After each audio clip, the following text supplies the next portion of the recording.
结婚3周年，我老公的白月光回国了，而我得到了一纸离婚协议。下午3点，我系上围裙，在厨房忙活了一整晚，做的全是傅斯年爱吃的。我数着时间，直到午夜12点，他带着一身挥之不去的女士香水味推门而入，看都没看餐桌一眼。他看见我，眉头极不可察的皱了一下，我迎上去，扯出一个笑：“回来了，我去热菜。”话没说完，就被他冷冷打断。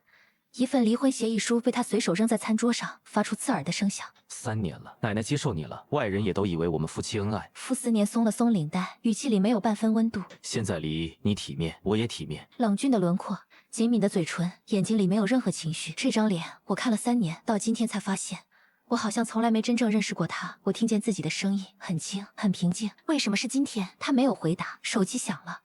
前一秒还冷若冰霜的男人接起电话的瞬间，眉眼骤然柔和。他快步走到阳台，反手关上玻璃门，压低的声音里是我从未听过的温柔。宁宁，别怕，我现在就去接你，房子早就给你收拾妥当了。隔着一层玻璃，我就那么定定地看着他。那一刻，我什么都懂了，不是非要选在今天，只是他放在心尖上的白月光今天回来了。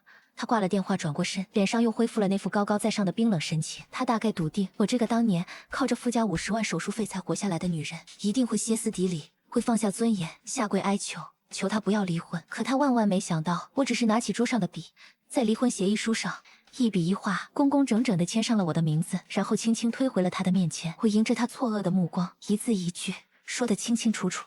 3年婚姻，我守着傅家，陪着奶奶，还清了当年她的救命恩情。我们两清了，傅太太这个位置，谁稀罕谁拿去。另外，3年前你家垫付的50万手术费，我会连本带息，一分不少地还给你。从此往后，我们桥归桥，路归路，互不相欠。他看着我，脸上没有半分留恋，甚至带着解脱的平静模样，眼底第一次闪过了一丝莫名的慌乱。可就在这时，手机里宋延宁的消息一条接一条地弹了出来，像催命符一样。最终他还是什么都没说，抓起协议就头也不回地冲出了门。他永远都不会知道，他今天随手扔掉的不是一个攀附豪门的菟丝花妻子，而是他这辈子拼尽全力都再也够不到的行业荣光。随着大门砰的一声关上，我缓缓拿出手机，拨通了恩师秦墨山的电话，声音里带着3年来从未有过的轻松与释然。老师，我回来了。离婚的消息第2天一早就炸遍了整个傅家。砰砰砰，婆婆大喊着叫我开门，声音尖锐刺耳，带着压抑不住的怒火。我坐起来，下床，走过去，拉开门。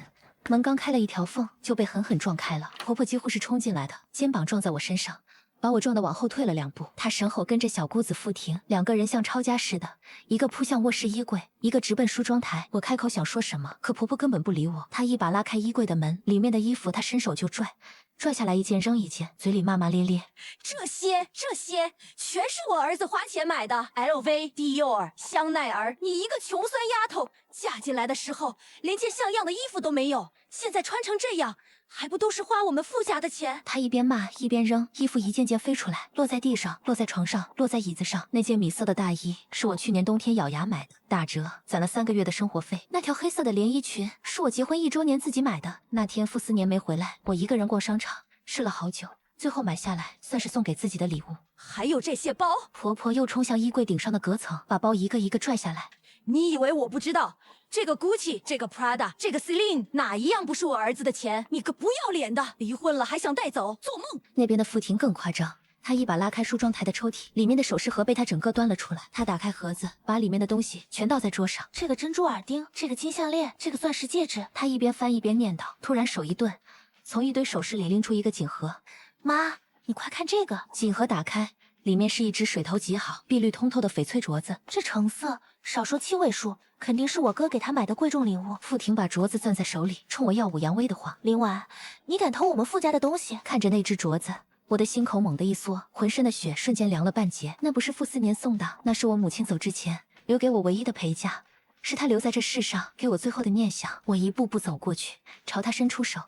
把镯子给我！傅婷立马把镯子藏到身后，往后缩了一大步，尖着嗓子喊：“你想干嘛？这是我哥买的东西，轮得到你？”我笑了，点点头，直接掏出手机，点开了报警电话的拨号界面。行，既然您说不清楚，那咱们就让警察来评理。我的声音很稳，却带着不容置疑的很。我现在就报警，让专业的来鉴定，这镯子到底是谁的？我母亲的遗物、购买发票、鉴定证书，全在我保险箱里锁着。我顿了顿，目光扫过瞬间僵住的婆媳俩，继续说：如果鉴定结果证明这镯子是傅家的，我林婉自愿坐牢，半句怨言没有。可如果它是我的，我死死盯着傅婷攥着镯子的手。你们抢劫他人贵重物品，数额巨大，够你们判好几年的。一句话让刚才还嚣张跋扈的母女俩瞬间变了脸。傅婷吓得手一抖，差点把镯子摔碎在地上。父母也僵在原地，可嘴上还在硬撑，骂我不知好歹，养不熟的白眼狼。我没跟他废话，直接按下了拨通键。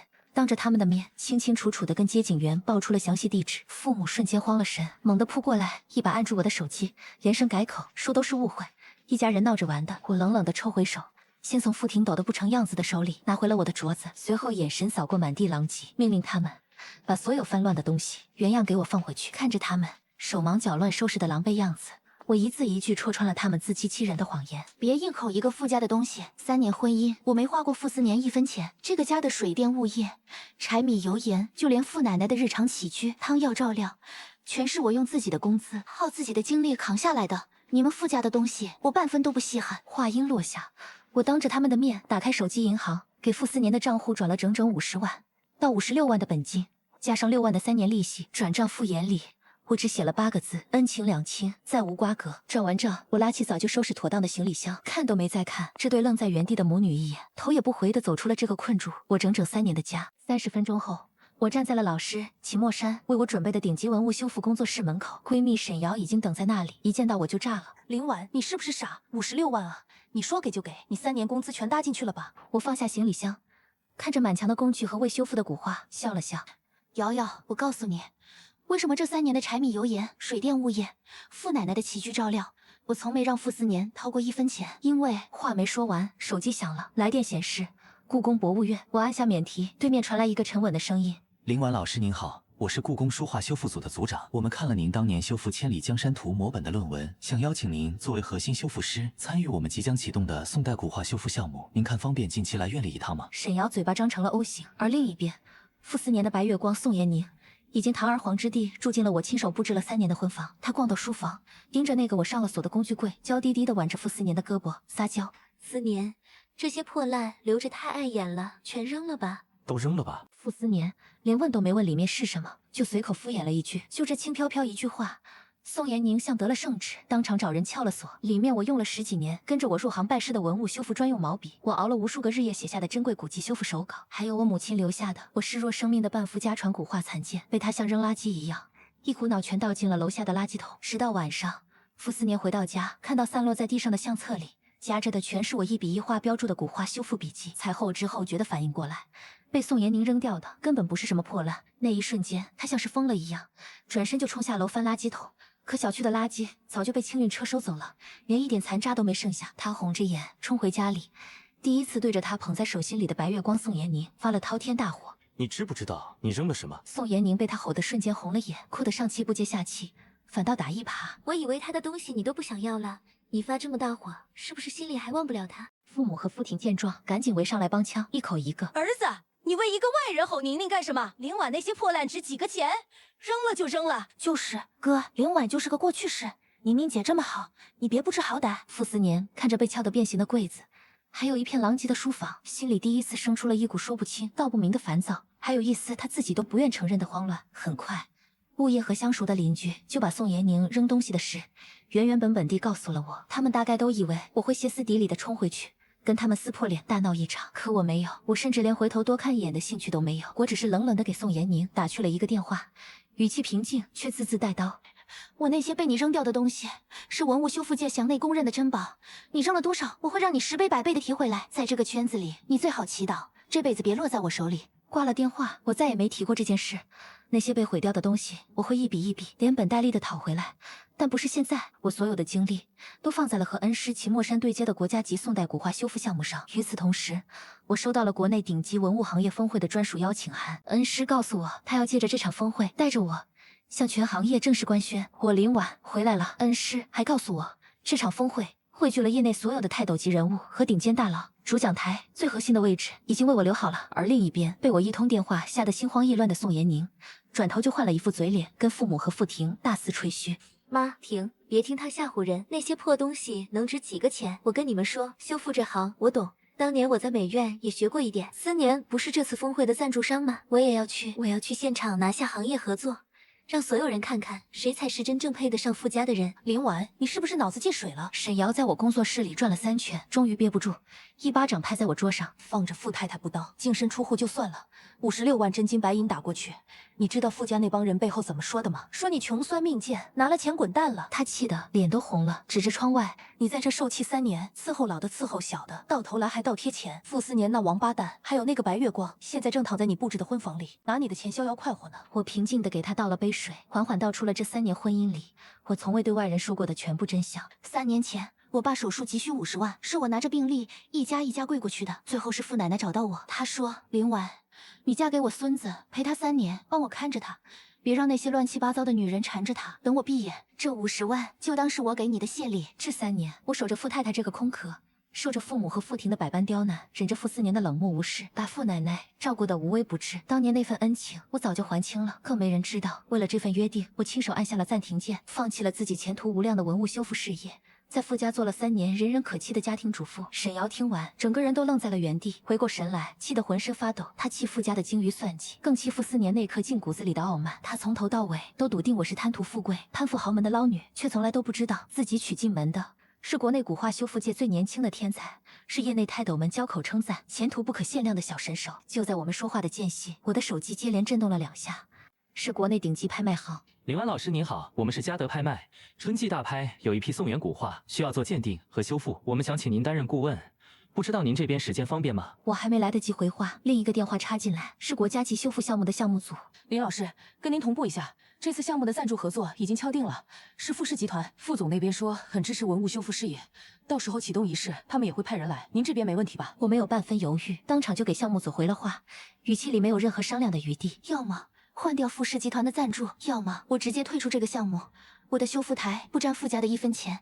就这一句话，不仅彻底断了傅4年但凡想借着项目接近我的所有可能，更让项目组瞬间看清我林婉在这个行业里到底有着怎样不可替代的分量。从那天起，我便全身心投入到了项目的筹备工作中。恩师秦墨山带着我，挨个与业内的泰斗前辈见面。所有人听说当年惊艳整个圈子的小神手消失3年，终于回来了，眼里都满是期待与欣喜。而另一边，跳梁小丑般的宋延宁还在四处蹦跶，他在傅家客厅对着父母和傅婷得意洋洋的吹嘘：“妈，你们不知道吧？我当年在美院，导师跟秦墨山可是有交情的。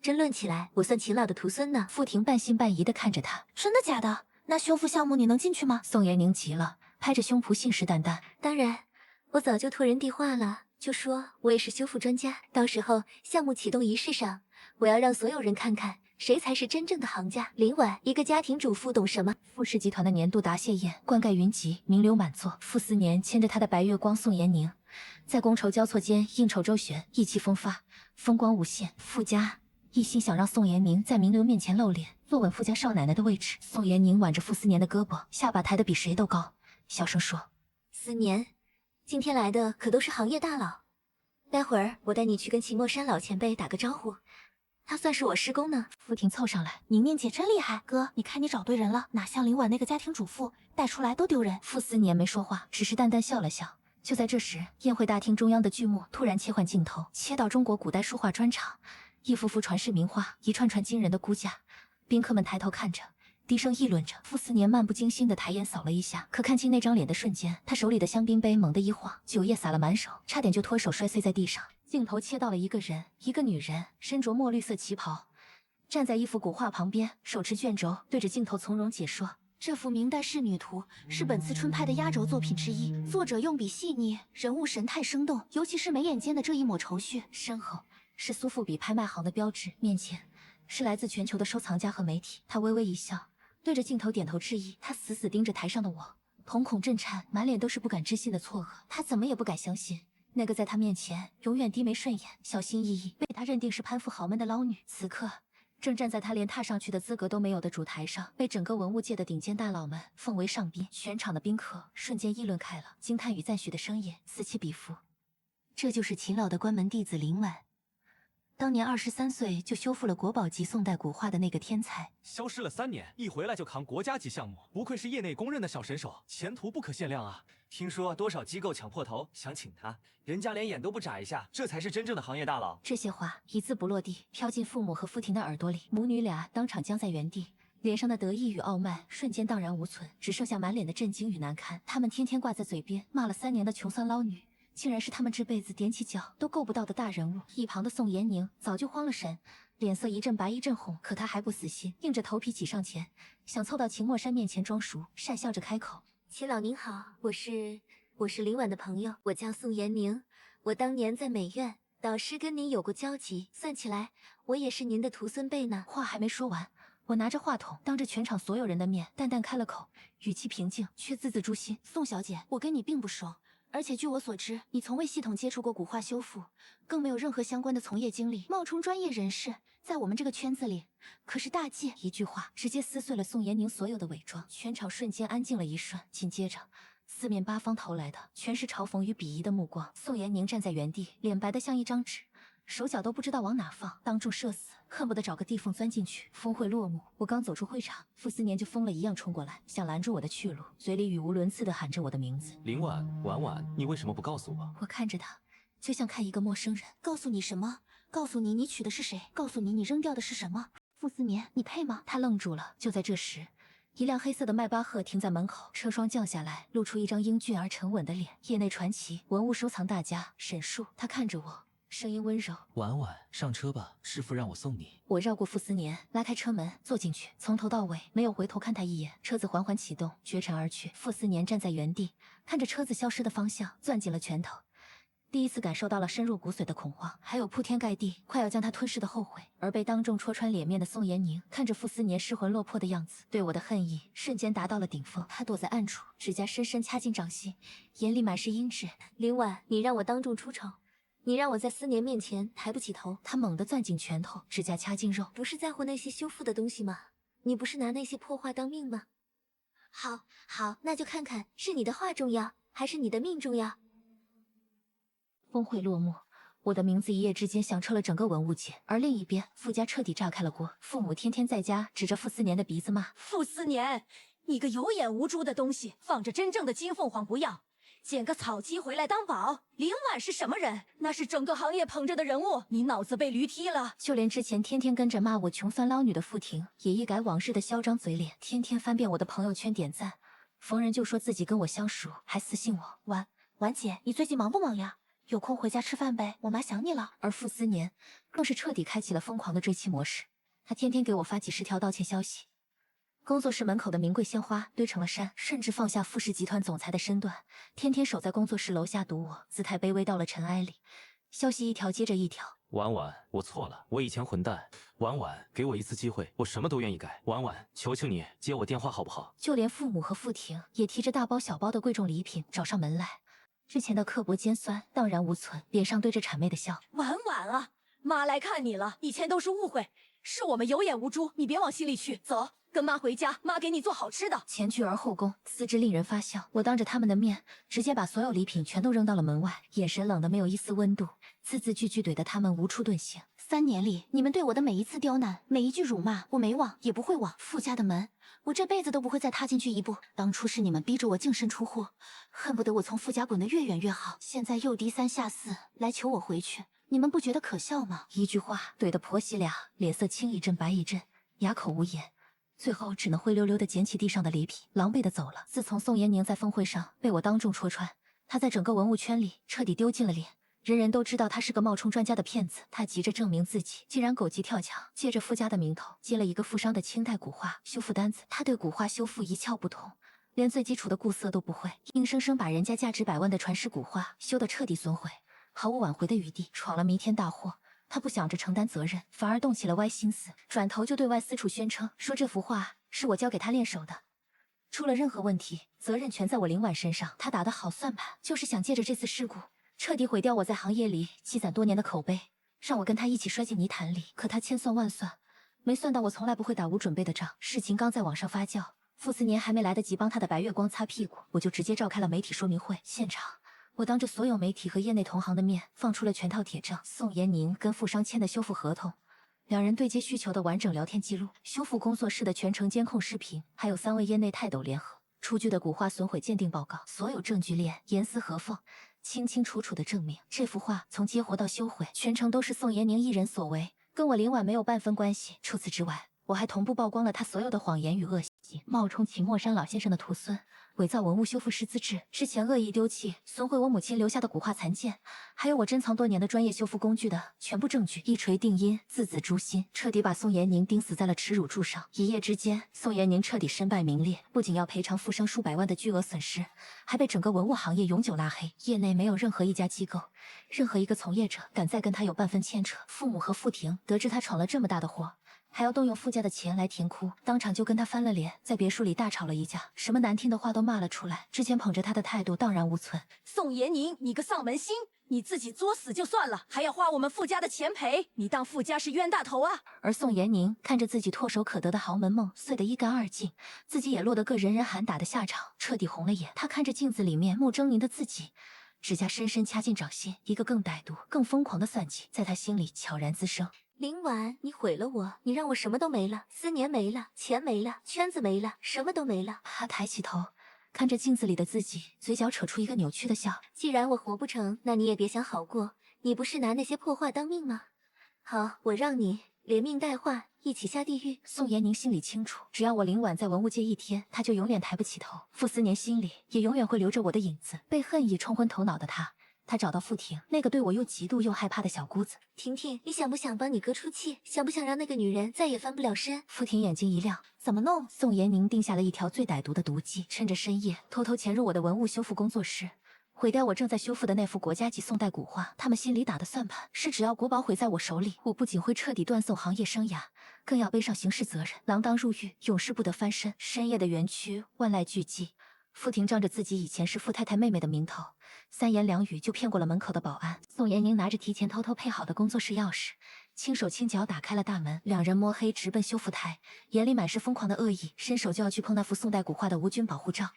毁了它，毁了它，林婉就完了。可他们的指尖刚碰到保护罩的瞬间，工作室里全方位覆盖的安防警报瞬间响彻了整个园区。不到3分钟，园区的安保人员就破门而入，当场把这2个鬼鬼祟祟的窃贼抓了个正着。他们没能毁掉核心的宋代国宝，却在慌乱之中碰坏了旁边一幅清代古画已经完成的修复层。而他们做梦也没想到，这件事的严重性远远超出了他们的想象。我的工作室里存放的所有文物，全都隶属于国家级文物保护项目。擅自闯入文物修复工作室，触碰损毁国家级文物，这根本不是简单的民事纠纷，而是板上钉钉的刑事犯罪。事情当场就惊动了文物局和辖区警方，性质彻底变了。消息传回傅家，整个别墅直接炸了锅。父母得知自己宝贝女儿跟着宋延宁闯了这么大的祸，不仅要赔天文数字的钱款，甚至还要留下案底蹲监狱，当场就红了眼，扑上去跟宋延宁厮打在一起，嘴里骂着他是丧门星、扫把星，害了自己儿子还不够，还要毁了他的女儿。而刚才还跟宋延宁同谋的傅婷，早就吓得魂飞魄散，当场就反了水，哭着把所有责任都推到了宋延宁身上，歇斯底里的喊着：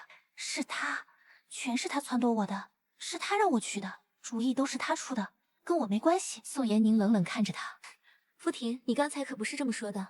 你说林婉抢了你哥，你早就不爽他了。傅思年匆匆赶到现场，看着被安保控制住的宋延宁和傅婷，又看完了工作室里无死角的监控录像，录像里清清楚楚记录了两人蓄谋已久的恶行。直到这一刻，他才彻底看清了自己心心念念护了这么久的白月光到底是什么真面目，哪里是什么温柔善良的白月光，分明是个心思歹毒、无法无天的毒妇。他眼里最后一点对宋延宁的情分彻底荡然无存。他看着歇斯底里的宋延宁，第一次说了最狠的绝情话：你自己闯的祸，自己承担。从今天起，傅家不会再管你一分一毫。被彻底放弃的宋延宁反而破罐破摔了。他红着眼睛瞪着傅思年，然后笑了，笑得特别瘆人。傅思年，你想撇清我，晚了。他盯着他，一字一句：你傅家这些年的商业黑料，你婚内冷暴力，为了我抛弃妻子的证据，我都整理好了。你要是不管我，我就全捅出去，大家一起鱼死网破。傅思年的脸白了，而另一边，我站在修复台前，看着被碰坏的清代古画，眼神里没有半分波澜，只有刺骨的冰冷。我当着所有人的面，直接拨通了我的代理律师，还有文物局负责控制的电话，只说了一句话，断了所有人求情的后路。这件事全程依法处理，我绝不出具任何谅解书。宋延宁被警方带走的那一刻，就打定了主意，要拉着傅家一起陪葬。手铐冰凉的触感从手腕传来，他却突然笑了，笑得浑身发抖。傅思年，你以为把我推出去，你就能撇干净吗？你以为你还是那个高高在上的傅氏总裁吗？做梦！他太了解傅思年了，3年恋爱，1年同居，他比任何人都清楚傅家那些见不得光的底牌，那些深夜傅思年在书房打电话时压低的声音。那些他以为他睡着后对着电脑删删改改的邮件，那些他假装不经意瞥见的账目往来，他全都记着，一笔一笔，像记仇一样记着。他被带到看守所的第3天，终于等来了探视的机会。来的人是他的代理律师，姓周，一个40多岁、头发梳得一丝不苟的女人。周律师隔着玻璃坐下，把手机贴在玻璃上，给他看外面最新的新闻头条。宋延宁一个字一个字看过去，嘴角的弧度越来越大。他接过话筒，声音轻得像在说情话：“周律师，我让你整理的材料都放出去了吗？”周律师点点头，脸上的表情却有些复杂。放了，但宋小姐，你要想清楚，这些材料放出去，你和傅家就彻底撕破脸了。你手里那些关于傅思年的私人录音，一旦公开，敲诈勒索的罪名，我知道。宋延宁打断他，眼神冷得像淬了毒。周律师，5年啊，我出来都30多了，我还有什么可失去的？他顿了顿，凑近玻璃，声音压得更低。但傅家不一样，他们还有公司，还有钱，还有那么多双眼睛盯着，我要让他们陪着我一起烂，烂得比我更惨。周律师沉默了几秒，最后什么都没说，挂了电话。傅氏集团一夜之间风雨飘摇，股价连续多日断崖式暴跌，曾经风光无限的傅家，就这么从云端狠狠跌进了泥潭，连翻身的余地都快没了。傅家彻底乱成了一锅粥，人人焦头烂额。父母经不住这打击，一病不起，躺在病床上，天天以泪洗面。翻来覆去的骂傅思年瞎了眼，好好的一个家，被他亲手做得支离破碎。而傅婷因为参与损毁文物的案子留下了案底，原本谈好的名门婚事当场黄了，体面的工作也丢了，只能天天躲在家里哭天抢地，和父母互相指责，把日子过得一地鸡毛。众叛亲离的傅思年守着濒临破产的公司，看着支离破碎的家，才终于幡然醒悟。他当年随手扔掉的离婚协议，扔掉的从来不是一个攀附豪门的妻子，而是唯一能照亮他人生的光，是他这辈子再也求不回来的安稳与救赎。恰逢傅奶奶80大寿，即便傅家已经风雨飘摇，也只能硬着头皮办这场寿宴。一来是想借着傅奶奶的寿宴挽回一点仅剩的人脉和脸面，二来是傅思年笃定我一定会陪着恩师齐墨山出席这场寿宴。他早就打好了算盘，要在寿宴上当着所有宾客的面当众求我原谅，甚至妄想着能借着我在业内的地位和人脉，拉濒临破产的傅家一把，把这当成傅家最后的救命稻草。更可笑的是，傅家全家上下竟然也真的把我当成了最后的救命符。父母拖着病体，拉着傅思年的手，反复叮嘱说，只要能把我求回来，让他做什么都愿意。哪怕给我下跪道歉都行。就连之前对我百般刁难的傅婷，也一改往日的嚣张嘴脸，说只要我肯出手帮傅家，他愿意在寿宴上当众给我下跪赔罪。寿宴前一天，傅思年给我发了无数条道歉、忏悔、恳求的消息，无一例外，全都石沉大海。他永远不会知道，我答应出席这场寿宴，从来都不是为了他，更不是为了岌岌可危的傅家，只是因为当年傅奶奶对我有过援手之恩，她待我如亲孙女，我便来给她拜寿，仅此而已。傅家的死活，从签下离婚协议的那天起，就与我林婉没有半分关系。而另一边，作恶多端的宋延宁也终于等来了他的报应，因为涉嫌敲诈勒索、故意损毁国家级文物，数罪并罚，他已经被检察院正式批捕。敲诈勒索是因为他威胁傅思年的那些话全被录了音，律师告诉我，数罪并罚，他至少在里面待5年以上。他放出来的那些傅家黑料也救不了他自己。傅奶奶80大寿的寿宴现场，名流云集，觥筹交错。我陪着恩师齐墨山缓步到场，全程从容得体，和到场的业内泰斗、各界名流从容寒暄。在所有人眼里，我是勤劳的关门弟子，是国家级古画修复项目的核心负责人。没人再揪着我曾是傅家3年媳妇的过往不放。而更讽刺的是，全场所有人对我的恭敬与看重，远远超过了这场寿宴的东家傅家父子。我一一含笑回应，从容得体，从头到尾。至于傅家人，我余光扫过主桌，父母穿着借来的貂皮大衣，僵硬地坐在那儿，脸上堆着笑，却没人搭理他。傅婷踩着10厘米的高跟鞋，端着一杯香槟，想往人群里凑，却被几个名媛不动声色地避开。傅思年站在角落里，西装笔挺，却满脸憔悴，眼神一直追着我，像一只被遗弃的狗。寿宴过半，气氛正酣，我正在和一位故宫的老前辈聊天，变故陡生。傅思年突然推开椅子，在全场宾客错愕的注视下，直直地走到我面前，扑通一声，重重跪在了地上。那一声跪得结结实实，紧接着父母拖着病体，和一旁的傅婷也跟着齐刷刷地跪了下来。全场宾客倒吸一口凉气。傅思年抬起头，眼眶通红，声音沙哑：婉婉，我知道错了，我以前混蛋，我有眼无珠，我瞎了眼。求你再给我一次机会，只要你能回来，我什么都愿意做。傅氏集团，给你都行。妈以前对不起你，妈给你磕头了，你救救傅家吧，救救思年吧。傅婷也抹着泪，嫂子，我给你跪下了，你原谅我们吧。全场瞬间鸦雀无声，所有的目光，所有的议论焦点，齐刷刷的聚集在了我们身上。他的话还没说完，我还没开口，身边的秦老先缓缓放下了手里的茶杯，杯底磕在桌面上的一声轻响，在安静的宴会厅里格外清晰。秦老抬眼看向跪在地上的傅思年，语气冰冷，字字句句都带着不容置喙的威严，直接怼得他体无完肤。傅先生，你当我秦墨山的关门弟子林婉是什么人？是你傅家想娶就娶，想扔就扔。如今家道中落了，还想拉来当救命稻草的工具吗？3年前你弃他如敝履，伤他至深。如今他是国内文物界的顶梁柱，是国宝级的修复师，你傅思年连给他提鞋都不配，还有脸在这里求他原谅？秦老的一番话像一记响亮的耳光，狠狠扇在了傅家一家人的脸上。傅思年的脸瞬间惨白如纸，跪在地上，手脚都不知道往哪儿放。全场宾客的窃窃私语、嘲讽的目光像针一样扎在他们身上，让父母和傅婷恨不得当场找个地缝钻进去。而我全程安安稳稳地坐在原位，连一个多余的眼神都没分给跪在地上的这一家人。等到秦老话音落下，我才淡淡开口，语气平静的没有一丝波澜，却字字断了他们所有的念想。傅先生，3年前签下离婚协议的时候，我们就已经两清了，傅家的事与我林婉没有半分关系。说完这句话，我起身陪着秦老，还有一旁看着这场闹剧满脸失望的傅奶奶缓步离席。自始至终，我都没再看跪在原地的傅家一家人一眼，只留下他们在满场宾客的嘲讽与议论中，成了整个圈子里最大的笑柄。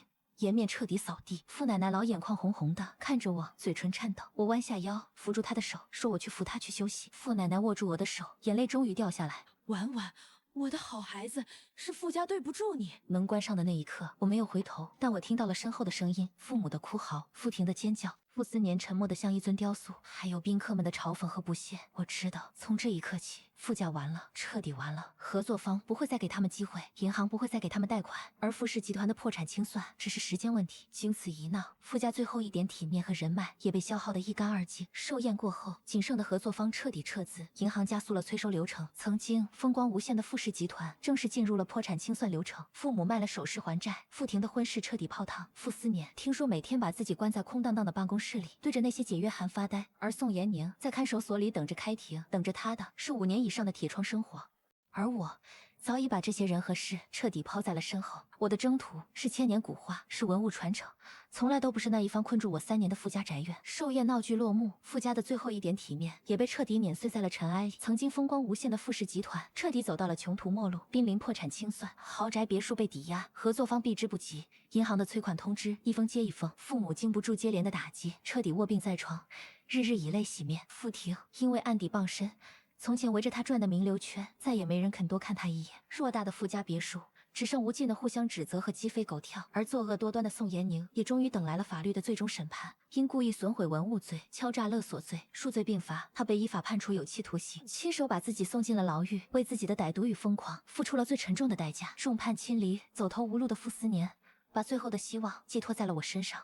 他打听到我的工作室承接私人古画修复委托，特意辗转花重金拍下了一幅明代古画，题名《寸寸心》，亲自捧着画送到了我的工作室门口。想做着最后一场卑微的挣扎，他就站在工作室的门境外，手里紧紧攥着那幅画，还有一封写满了忏悔的长信，放下了所有的身段和骄傲，卑微的求助理转告，只想求我见他一面。他说他不求复合，不求原谅，只求能给他一个弥补的机会，哪怕只是让他远远看一眼也好。我全程没有露面，只让助理收下了那幅画，给他带了一句话：画会按照正规流程修复，费用按时结算，其他的不必多说。可他不死心，竟然真的就在工作室门口硬生生等了整整3天。风吹日晒，从前高高在上、不可一世的傅氏总裁变得狼狈不堪，眼里只剩偏执的哀求。最终，我还是同意见了他一面。会客室里，他颤抖着把那封厚厚的忏悔信递给我，红着眼眶，声音沙哑地说：这1年多来，他没有一天不活在后悔里。他终于知道自己当年扔掉的是什么，是他这辈子唯一能抓住的光。他翻来覆去的道歉，求我哪怕给他一个赎罪的机会，做什么都愿意。看见傅思年的时候，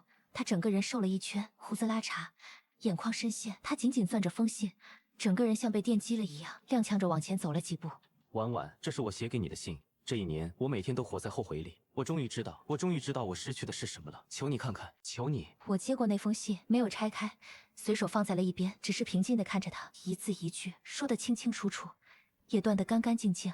傅斯年，我这辈子修复过无数破损的古画，哪怕一幅画碎成几百上千片，只要还有一丝笔墨痕迹，我都能修得完好如初，让它重焕光彩。他眼里闪过一丝光，然后我继续说，但碎掉的心不行，迟来的道歉，迟到的深情，在我这里一文不值。我还告诉他，当年答应嫁给他，从来都不是因为爱，只是为了还傅奶奶当年的元首之恩。3年婚姻，我守着傅家，陪着奶奶，挡掉了她所有的烂桃花。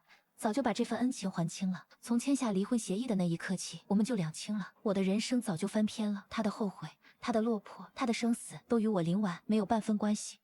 那是我最后一次见傅斯年，我不知道他在门外站了多久。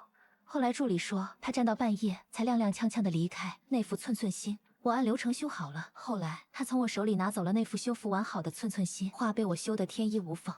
连最细微的破损都恢复如初，可他和我之间再也没有半分回头的可能。3个月后，国际拍卖行春季大拍的现场，人山人海。我作为特邀修复顾问，站在主台上，旁边是沈叔，业内传奇，也是那个真正懂得尊重我、珍惜我的人。台下是来自全球的收藏家和行业大佬。我负责解说的那幅宋代古画，最终以创纪录的价格成交，全场掌声雷动。沈叔低头，在我耳边轻声说：“婉婉，你属于这里。”我笑了，目光无意间扫过人群角落。